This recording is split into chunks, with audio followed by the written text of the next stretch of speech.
Alors bonjour à tous. Aujourd'hui, nous continuons notre lecture des commentaires compilés par saint Thomas d'Aquin sur l'Évangile selon saint Matthieu, chapitre 11, et nous allons voir un verset en particulier qui est le verset 11, que je vais lire. En vérité, je vous le dis, parmi les enfants des femmes, il n'en a point paru de plus grand que Jean-Baptiste. Toutefois, le plus petit dans le royaume des cieux est plus grand que lui.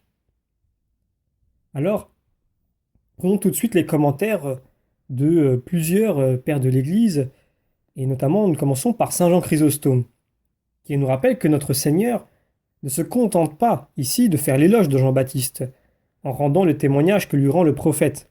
Il fait connaître la haute opinion qu'il a personnellement de lui, en disant « Je vous le dis en vérité, il n'y a point eu de plus grand, etc. » Alors, le théologien Raban nous pose cette question. Pourquoi semble-t-il dire faire un éloge détaillé de Jean-Baptiste?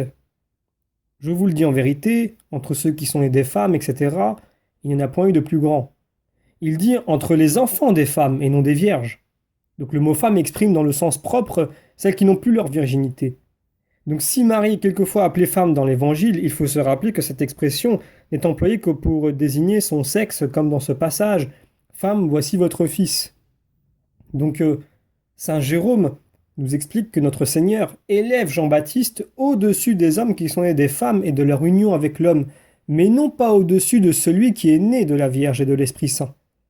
D'ailleurs, en disant « Nul d'entre les enfants des femmes n'a été plus grand que Jean-Baptiste », il ne le place pas précisément au-dessus des patriarches, des prophètes et des autres hommes, mais il les met simplement sur le même rang. Car de ceux que les autres ne sont pas plus grands que lui, il ne s'ensuit pas qu'il soit plus grand qu'eux.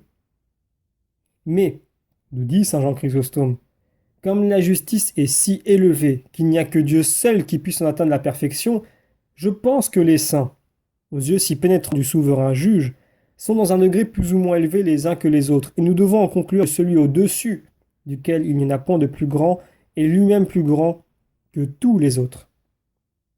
Mais, nous rappelle saint Jean Chrysostome encore une fois, de peur que cette surabondance de louanges n'entraînât quelque inconvénient pour les Juifs, qui avaient de Jean-Baptiste une plus haute estime que de Jésus-Christ, le Sauveur prévient toute impression fâcheuse en ajoutant « Mais celui qui est le plus petit dans le royaume des cieux est plus grand que lui. » Saint Augustin nous rappelle que les hérétiques, en raisonnant sur ce texte, veulent en conclure que Jean-Baptiste n'appartient pas au royaume des cieux et encore moins les prophètes de ce peuple auquel Jean-Baptiste est supérieur.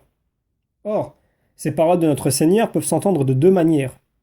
Ou bien ce royaume des cieux, c'est celui dont nous ne sommes pas encore en possession, et dont notre Seigneur doit dire à la fin du monde « Venez les bénis de mon Père, possédez le royaume », etc. Et comme les anges sont les habitants de ce royaume, le moindre d'entre eux est plus grand que le juste, qui sur cette terre porte un corps sujet à la corruption. Ou bien, si par le royaume des cieux il a voulu signifier l'Église, dont tous les justes qui ont existé depuis la naissance du genre humain sont les enfants, c'est de lui-même qu'il a voulu parler, car il était au-dessous de Jean par son âge, et il lui était supérieur par son éternité divine et par sa puissance souveraine. Dans le premier sens, il faut donc diviser ainsi la phrase. Celui qui est le plus petit dans le royaume des cieux, et ensuite est plus grand que lui. Et dans le second sens, celui qui est le plus petit, et ensuite est plus grand que lui dans le royaume des cieux. Donc, saint Jean Chrysostome précise, dans le royaume des cieux, c'est-à-dire dans toutes les choses spirituelles et célestes. Il en est qui pensent que Jésus-Christ a voulu parler ici de ses apôtres.